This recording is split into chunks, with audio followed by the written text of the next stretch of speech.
The views expressed and the opinions given by the individual host, guest, random reptoid, or chupacabra may not necessarily reflect those of AM 950 Radio, its affiliates, or its sponsors.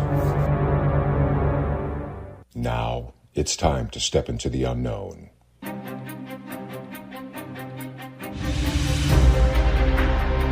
There are things people experience but never talk about. A shadow moving in the corner, flickering of the lights, a disembodied voice. We invite you to talk with us. Share your story, share your experience, because this isn't just your story, this is our story. This is GhostBox Radio with Greg Bakun. And this is GhostBox Radio on AM 950, where every night we talk about the paranormal, ufology, Bigfoot, and so much more. My name is Greg Bakun, and thank you very much for joining me tonight. I am going to be on my way to Wabasha, Minnesota, where we have that wonderful event with Dave Schrader at the Anderson House. This has been months in the making, and I am really excited that this is finally here. Excited and nervous for any of you who listened to the Monday program where we had Dave Schrader on. You may have known, some people mentioned me, like, Greg, you seemed a little off on that. And it's like, yeah, I'm always a little off talking around Dave Schrader because I don't want to sound like an idiot. And, I think I still fulfilled the prophecy on Monday's show. I still remember some of the stuff I said where it's just like, oh my goodness, did I really say that? But that's just how it goes, I guess. So anyway, I'm going to do my best not to make a fool of myself this weekend at Wabasha, Minnesota, and over at the Anderson House. And don't forget, folks, for those of you who are going down there and might be listening to this, don't forget, we're just 20 miles away from Lake City and Lake Pepin, where the lake monster Pepe is said to be. So there's always that as well. Since I've been going nightly, one of the things that people bring up to me, one of the episodes that people bring up to me all the time was the night that I had on Anna Maria Manalo, and we talked about the Night Visitants. And that book, I mean, it scared people. And literally, it did. I've gotten a number of people who are said that they were really freaked out by what we were talking about, and a number of them actually bought the book. And you may note that there was two names on that book. You had Anna Maria, and then you had Tom Conwell, and that's who we're speaking to today. Ufologist Tom Conwell has been an electronic technician with the U.S. Navy and Honeywell Incorporated for 42 years. A Honeywell temperature control, fire alarm, and security software specialist, biomedical engineer, is fire alarm level 2 certified, a metrologist, study of measurements, and an HVAC engineering resource. Tom has wide-ranging expertise with a keen awareness of physics, computer, and internet software, and broad knowledge of electronics and how it intersects with the paranormal world and UFOs. Tom studies databases as forensic pattern researcher. Over the past 6 years, Tom has written 3 volumes of a book series. They Are Here, Volume 1, 2, and 3, self-published, and a collection of blogs, Going Interstellar, Completed Earthquakes and UFOs, and his latest work refers to more than 15 encounters with the unknown, the Night Visitants, has studied and researched UFO sighting reports from the U.S. to East Coast and Central U.S. and the Western U.S. and given speeches about each of these subjects. Tom has assembled a map of UFO sightings revealing many anomalies and is now an integral part of his research studies. Tom, welcome to GhostBox Radio. How do I follow that? Well, You know what, Tom? Well, this is what this tells me. We're going to have a great show because there is so much to talk with you about. I mean, it's just I'm reading this and I'm like, my gosh, I just would like to get to know you and hang out with you and just talk about this stuff. I mean, it's really, really very interesting. And like I mentioned at the start of the program, as you've listened to the episode that we had Anna Maria on, and honestly, there is a lot of concepts in the short amount of time that we talked about that book. How did you get to this point of being a part of this book and coming up with it? When I would make postings on Facebook, and that was probably about once a week, I tried to say things that were somewhat challenging to people. Yep. And I was looking to get the responses. And Anna was one of the people that always responded to me. And then one of the times I started throwing out some of the things that have happened to me, and she said to me, I think what we ought to do is put a book together with you, with the events that have happened to you. Yeah. And I said, well, all right, that's fine. But I just didn't know how it was going to go. I don't look at myself as anything special. I'm just an average guy having really above average experiences. So I said, okay, fine, let's go. Let's see what happens.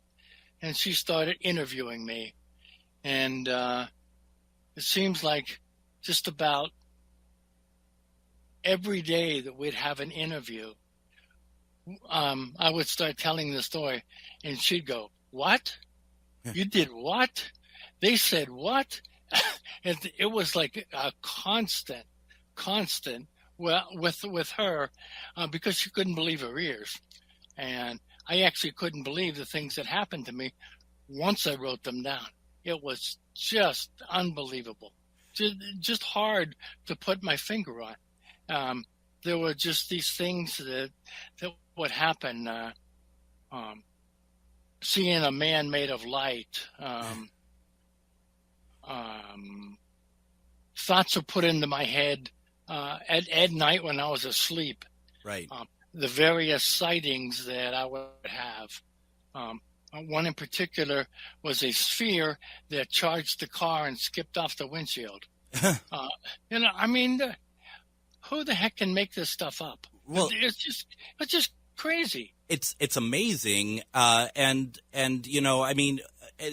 don't know if this sounds good or doesn't sound good, but if we're talking to somebody who has been an electronic technician with the U.S. Navy and Honeywell, it's easier to believe, I think, in some regards. And I don't mean to be disparaging to anyone who doesn't have that pedigree and has had stuff happen, but do you know what I mean? This is you're somebody that I think a lot of people would look at and be like, well, he's going to go through the motions of trying to kind of debunk what he's seen, and if he's saying this, there might be something to this. Yeah, and I did that for many, many years before I started to believe the weird stuff that was happening. I just dismissed it. Yeah. But thankfully, I could remember them, and I was able to actually write them down and talk to Anna about it. But it was interesting, let me tell you. So you've had this stuff happen to you, and you said you're an average person that has above average things and extraordinary things happen to you. What do you think it is that's being drawn to you, that all this stuff is happening? I look at myself, and this is as a result of years of messages and things that people would say to me when I was asleep, mm-hmm. whoever these people happen to be. And I got the impression that they wanted me to do something for them. And that impression was brought about by the tone of the messages. At night, sometimes they were very forceful. Other times they were suggestive. Mm-hmm. And the times that they were forceful, I gathered that I should be saying something the next day about it on Facebook. Yeah. And those are the items that usually got the most responses. This is very interesting, some of the things that I was told to do and say. because I never would have said them on my own. So do you think that they were employing you, so to speak, as a mouthpiece for them? Yes, I absolutely do. But let me tell you, it took me years to get to that point. Sure. And what was it then that made you decide, that kind of rang to you as like, okay, I get it now. I see what they want. It was probably some of the sightings. One in particular was the Coast Guard guy that called up and said that he had he may have aliens in his house, and that he wanted me to come to the house and look at his evidence and let him know what I think. And this was at the start of the book, right? Yeah, it was the very beginning. I was going to bring that up. Yeah. So yeah. Do you want me to continue, or did you have a question? Nope. Please do. Okay. Alrighty. So they asked me to come to the house. At least this one person asked me, and he identified himself as a Coast Guard lieutenant, and that he had heard about me through some of my writings, and by those I assume that he was speaking about some of the blogs that I was writing. Yeah. And he wanted to hear what my opinion was of what he was seeing, the events that happened to him. Well,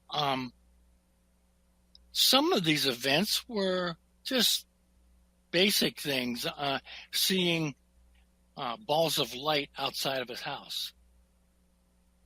That's not really a big deal, although it could potentially be. Right. And some of the things that he showed me on videos that he had with this security system that he said was given to him by his girlfriend. Mm-hmm.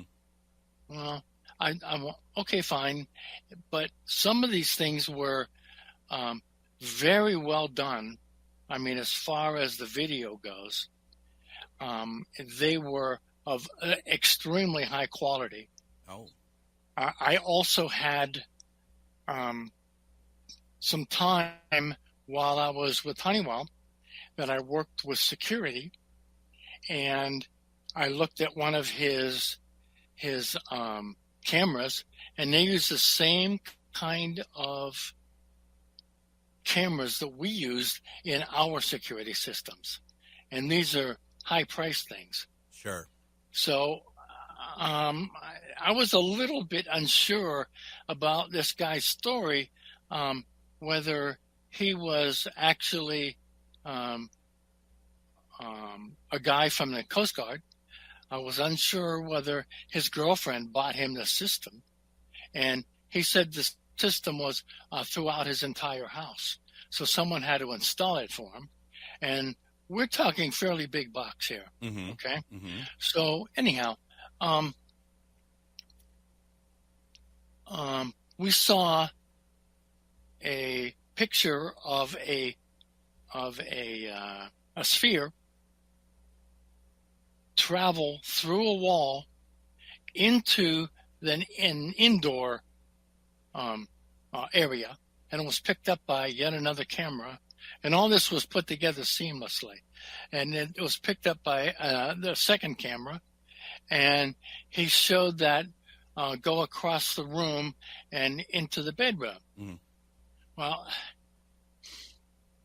I didn't know what to think. I mean, this was really good. And he said, "Do you think I have ghosts, Tom?"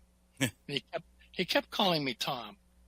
Fine, that was my name, but it was the way he said it.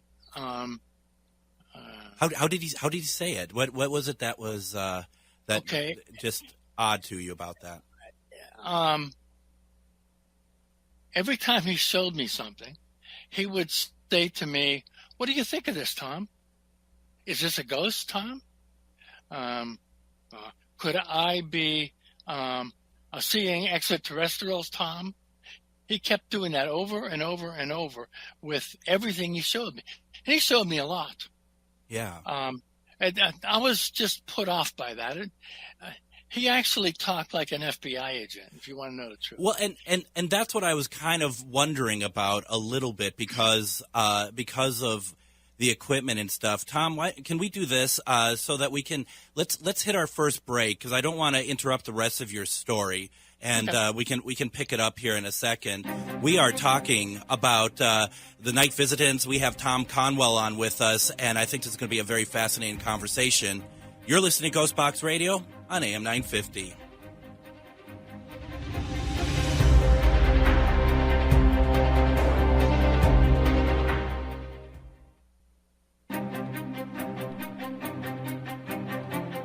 And welcome back to GhostBox Radio on AM 950. My name is Greg Bakun. Thank you for joining me tonight. We have Tom Conwell with us, ufologist, and we've been talking about the Night Visitants. And I'm always very reluctant to have to interrupt a story to go to break, but sometimes we have to. So we were talking about the first story in the book of the Night Visitants, and a very strange occurrence of somebody. And you said that they claimed that they're in the Coast Guard, right, Tom? Yeah, that's what he said. And that they took you to the place. And I remember while reading the book and reading that part of it that it really came across that, number one, it doesn't seem to me very often that you are actually going to meet people at places, but also it seemed like that was kind of frustrating that the place that he wanted you to go after you had your first meeting was like an hour away. And then you talked about how the equipment was really pretty high quality stuff. And where we kind of ended off was that it sounded like that maybe this person isn't exactly what he says he is, and it might even be like an FBI agent or something. I have been interviewed quite a few times with my time in the Navy and my security clearances that by the FBI. Yeah. And you can just tell. I mean, I don't want to be disrespectful, but you can just tell when someone is from the FBI. I mean, you just know it. Mm-hmm. And this guy came across like that. Yeah. Well, he said, he kept saying, "What do you think of this, Tom?" Well, then we jumped to something. He said, "Tom, do you think that I have ghosts in the house?" And I said, based on what I'm seeing here, it almost seems like you have elementals. Oh, okay. Yeah.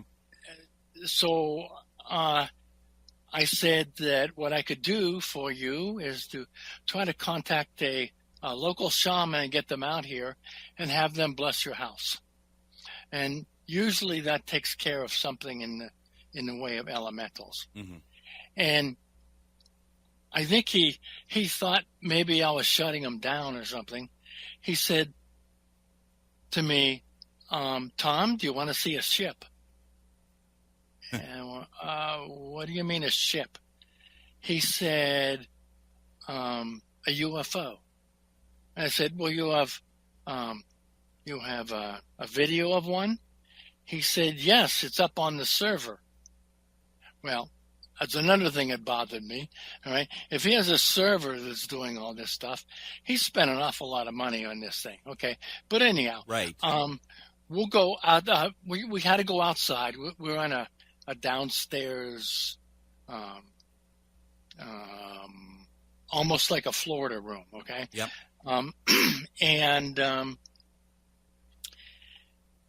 he took us out back and up the stairs into his back door, and he got his keys out, and he couldn't get his own door open. Like he's never been there before? Just like that. Yeah. Okay. And he eventually was fumbling around and he got the door open, and he opened it up and said, you'll have to excuse the mess inside. Well, everything was perfect. There was no mess. I mean, everything was perfect. He had a shirt, or it could have been a light jacket, over the back of a chair. But other than that, there was nothing out of place in here. Almost like he had a group of people come in and stage the house. So anyhow, we went into the other room and we put his server on and got the monitor on. And he said, let me call that up for you, Tom. Now, I was pretty familiar with this software that he used. I've seen it before. And he couldn't get his software running.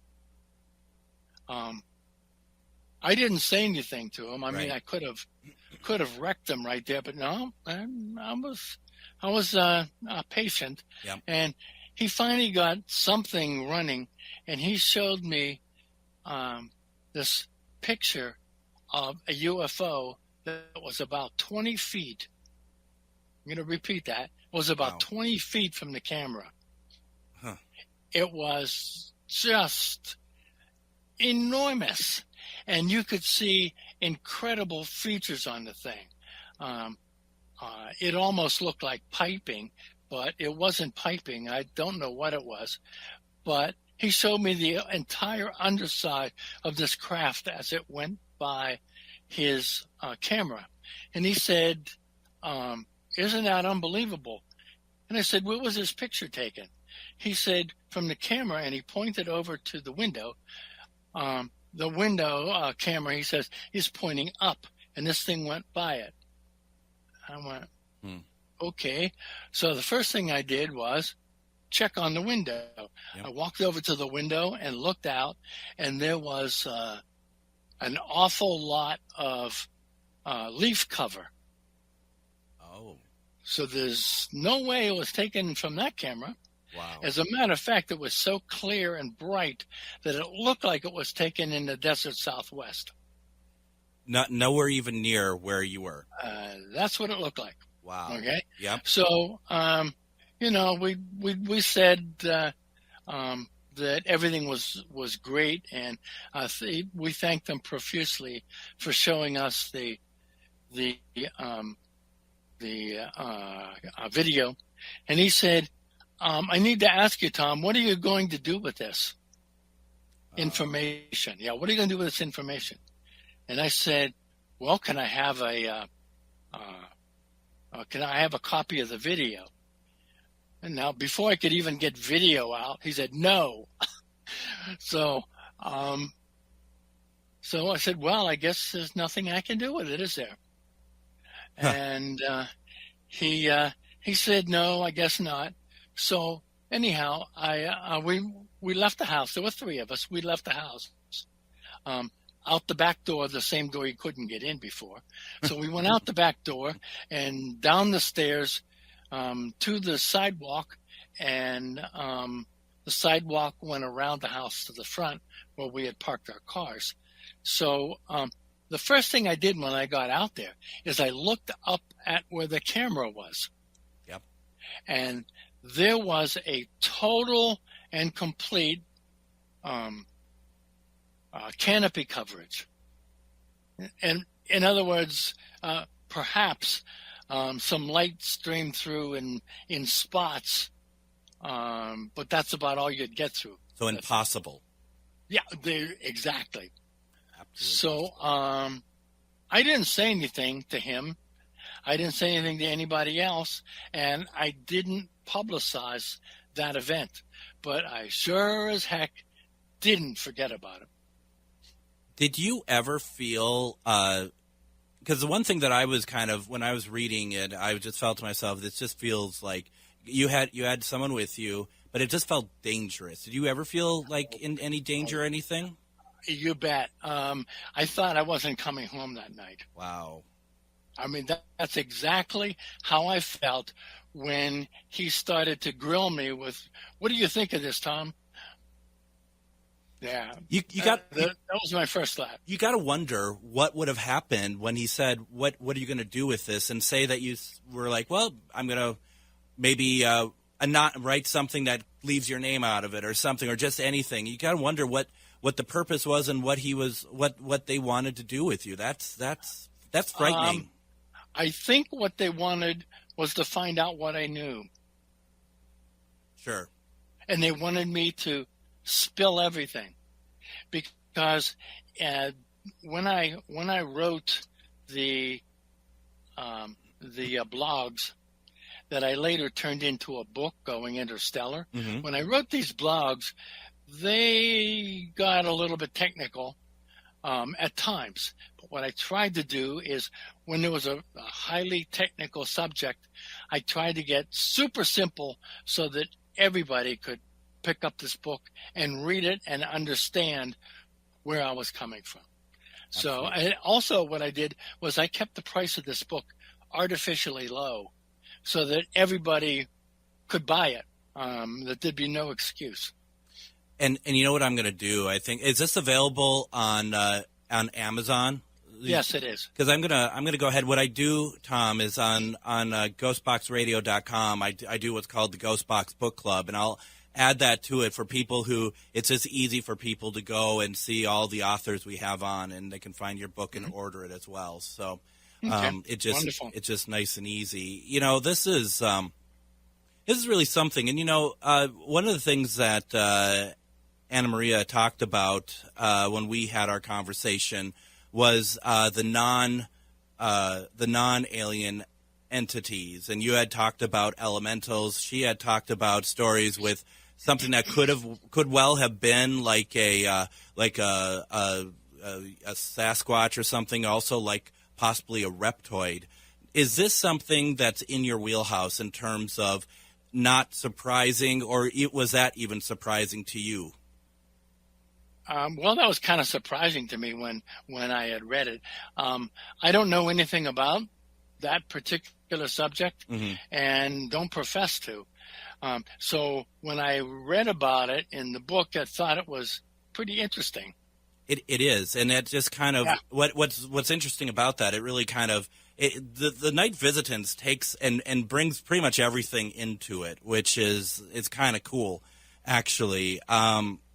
As far as your experience, though, and kind of getting away from the book per se, but your own experiences, you get these messages, you relay them. Do you ever see who's giving you those messages? No, and I have been asking at night mm-hmm. That it's time that we meet. I'd like to talk with you. So one of the things that happened to me was a dream that I had. I suspect it wasn't a dream. I think they influenced it. But I found myself walking down a path in the fall, mm-hmm. and it was damp outside. And well, because it was the fall, all the leaves had fallen down. And as I'm walking, the leaves are sticking to my feet. And I walk out and around a corner, and there was this white egg-shaped ship. Oh. It was only about 6 feet tall. And there was a guy sitting outside of it. And as I walked up toward him, I realized I couldn't look at him. He was made out of light, and he was just brilliant. I couldn't even see him. I could just see the peripheral of him. And he said to me, we would like to borrow your energy so you can heal the person who's my shipmate, the person with me on the ship.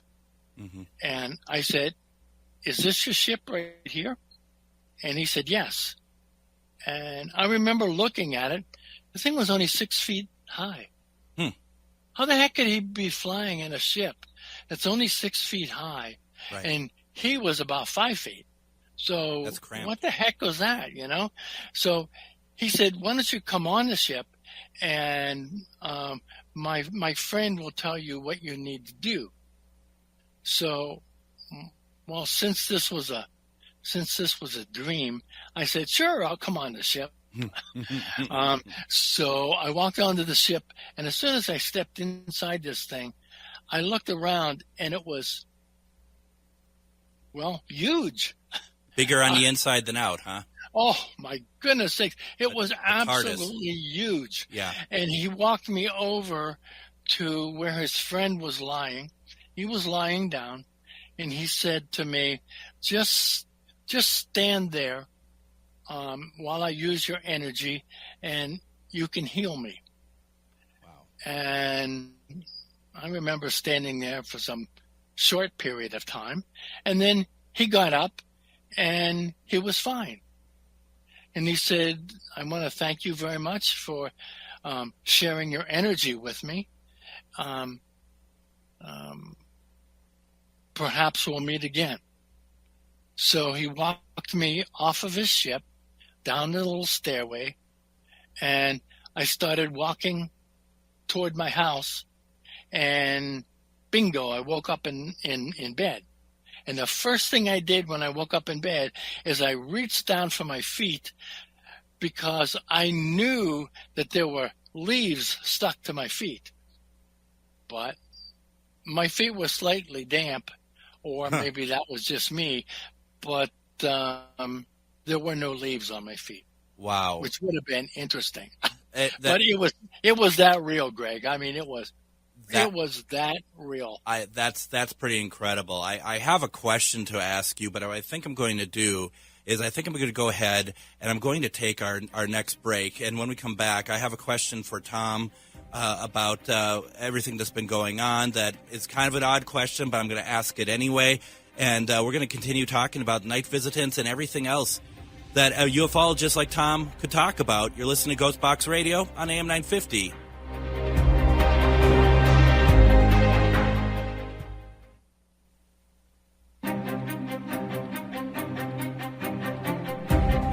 As I mentioned in the last segment, we are going to put some of Tom Conwell's books on GhostBoxRadio.com. Go to GhostBox Book Club and see what we have there. I probably won't be able to get to it till Monday, but you can also go to Amazon and look up Tom Conwell, see what he's written, and definitely take a look. This is some very, very interesting stuff.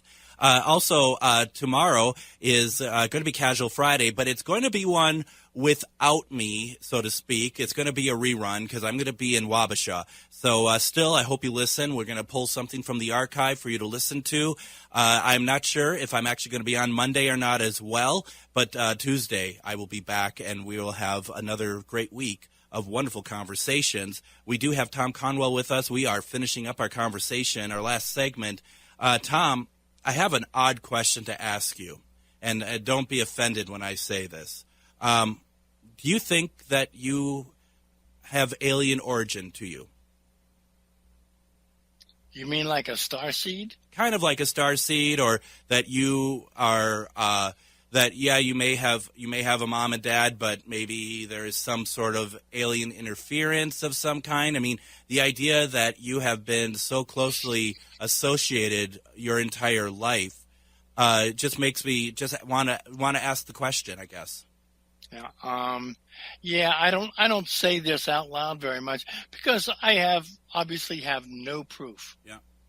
You know, I mean, if you say, "Oh, I'm a starseed," well, who the heck can stand up and disagree with you? You know. Mm-hmm. But to answer your question, I think probably, but I don't know. Do you ever see other people and kind of get the idea that they might be some kind of like that they might be also touched by that sort of origin? And I don't mean like you look at them and you're like, oh gosh, that's one of them, but just that you get a vibe from someone that might be like, even if they don't even know it themselves. Absolutely. What does that look like? Wow, I didn't expect that question. What does that look like? Or do we save that for your next appearance on the show? Yikes. Just something that comes across that is just so danged odd about it. I mean, I just don't know how else to say it. It's just something's out of place with who they are, who they say they are and what my perception of them happens to be. Do you know, and this could get me in a lot of trouble, do you know who I feel like I have that feeling whenever I see this person? Is Grush, who did the congressional hearings. Oh, interesting. Okay. Just watching him talk, watching him, it's a very strange thing, and it's not meant with disrespect towards him at all. It's just that there's something that's just very different about him. Yeah, if I would have put that one into words, I would have said that he is probably hidden in some way, like cloaking or a ghost. Or I don't know what the right word would be, but he's influenced so that he looks different than what he is. Exactly. That's exactly what it feels like. Yeah. And you bring up the cloaking part of it. I have a theory or a thought that aliens could kind of cloak themselves. Like, for all I know, in the studio I'm in right now, there could be someone in the corner watching me, and I'd have no idea about that. Do you think I'm completely off base with that? No. I believe that they are comfortable in their own fifth dimension, which we can't access. And they can do and say whatever they want to do and say and go wherever they want to go, and we won't know any different. Yeah, no, talking about combining the paranormal with, or paranormal equipment with ufology or aliens, I did a spirit box session back in February where I specifically were trying to reach any sort of alien response, and the responses I got were actually pretty chilling, but it also had an adverse effect on my health and on other people who were, because it was a live stream, other people who had watched as well. And it also stopped equipment from working, such as my cell phone, a couple other people's cell phone. And what really kind of bothered me, or what was most frightening about it, was shortly thereafter, the next day, out of nowhere, I had this tremendous nosebleed. And I'm still kind of coming to terms with that a little bit, because it is so profound. And I've tried this sort of thing a couple times, but I was more pointed with it this time. And the responses I got from the box were very frightening, quite frankly. One of the responses I got is, "We're coming." And this was when I sped up the box to be a higher, quicker sweep, and it started to go faster than I've ever heard it go before. And then I said, "You're coming to Earth?" And they said, "For you." And so those are things that was not great. Fun. Yeah, but you know what? If you're going to do that, you're going to have to expect that's going to happen, right? Exactly. And one of the things that occurred to me is this never appeared in the book, because it happened pretty much as the writing of the book was ending. But I woke up one morning with a black eye. Oh, wow. Like half of my eye to the outside of my head was black. Did that take a while to heal, or did it heal quickly? No, it very quickly. Yeah, I wondered about that. But by the afternoon, it was pretty much gone. That's messed up. Yeah, I know. You're like, I lived it. Thanks. Uh-huh. Yeah, no, I mean, and that's the interesting thing about it, that I think, we have those congressional hearings, which are interesting and whatever, but part of me, I personally seem to be more and more interested in stories like what you're talking about, because that's the stuff that, you start listening to people who have had these interactions, and even though they're not talking to each other, and you're finding similarities and commonalities that I don't think you can ignore. You know what I mean? Right. Like there's people who are also, they're waking up and they have bruises that they can't explain, and that they go away quickly. I've had a friend of mine on the show, talk about dreams he had with children that are basically in an incubation center, where you're looking at someone who is, half alien looking and human looking, and it wasn't a one dream, it was another dream sometime later, but it was a continuation, and these things are really, they're important to listen to, and they're important to document. And as a matter of fact, one of the dreams that I had, they told me that, the voices in my head, whatever they were, said that they will be seeding our planet with hybrids. Yeah. And these hybrids will be extremely intelligent and take over everything. That's interesting. Where the heck did that come from? Right. I don't know. and so now you have this information, but it seems like more like an infiltration within the ranks, so to speak, embedded in our existence, rather than some sort of like the sky is dotted with, hundreds of spaceships coming down, as far as any sort of invasion, that this is more of an infiltration.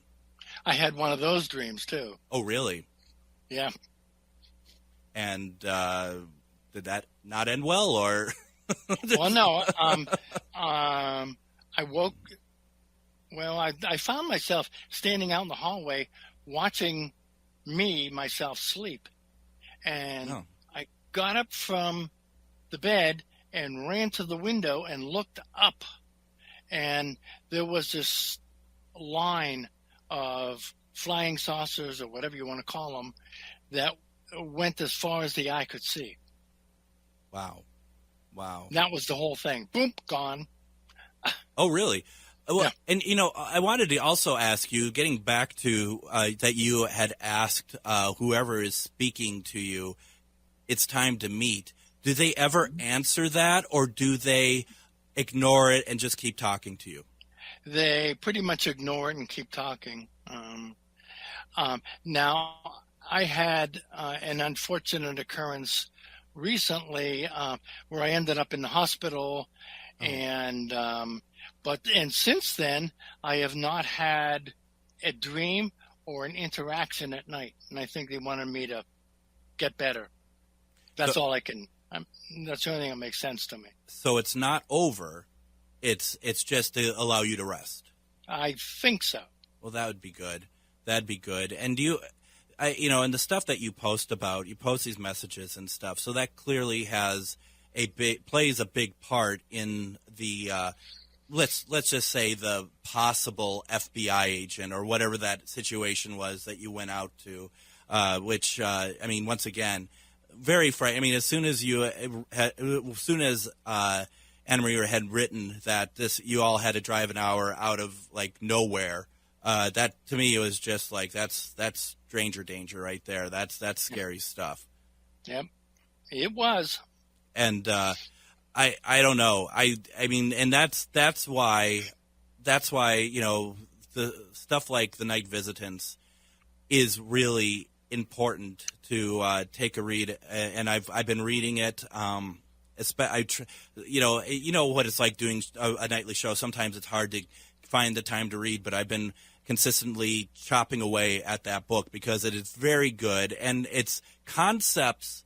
You read the book and you're just like, well, okay, what Tom just went through there, that's kind of X-Files, like whatever. And it's like, well, remember this is real, and remember the stuff that the interviews that you had conducted, that they are people who believe they're telling the truth. So that takes it to a very different level.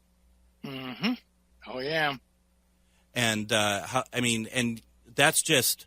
What is that? That's 50 of, but there was more interviews, right? And you just took the best of, what was it, 15, right, or something like that? Yeah. There were 15 pretty interesting interviews. Yeah. 15 people that I believed. The rest I didn't.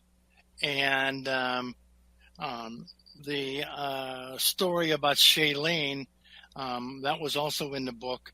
Shailene is one of the ones that I absolutely believed. Mm-hmm. Mm-hmm. And when you get to the end of that book, you'll go, oh, my goodness. Well, and I think that's the interesting thing, too, is that you have a lot of people, just like when I run into people who want to, go and interact with spirits or want to hear about it, there's something about hearing it versus the reality that it's very much happening. It's very much there.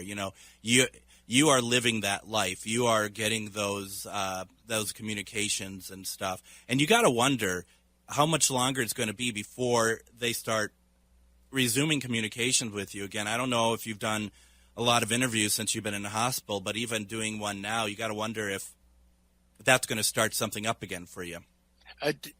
Who knows?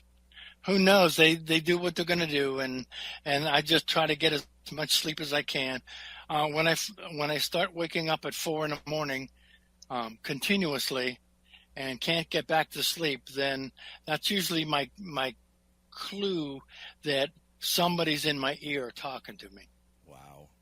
Yeah. That's incredible. And do you think that they are physically in the room, or are they just broadcasting to you? Well, I had one event where 2 Native American men came in and did what they were going to do. They came up to me and put their hands on my chest, and I felt myself pop up in the air, and I was levitating. So, and boom, couldn't remember anything else. I'm going to have to stop us there, Tom. We're running out of time. Yep. Folks, go get the Night Visitants. Go to Amazon, look up Tom Conwell, get everything else. I'll be back tomorrow of Casual Friday. Tom, thank you so much. Absolutely. Take care. Thank you.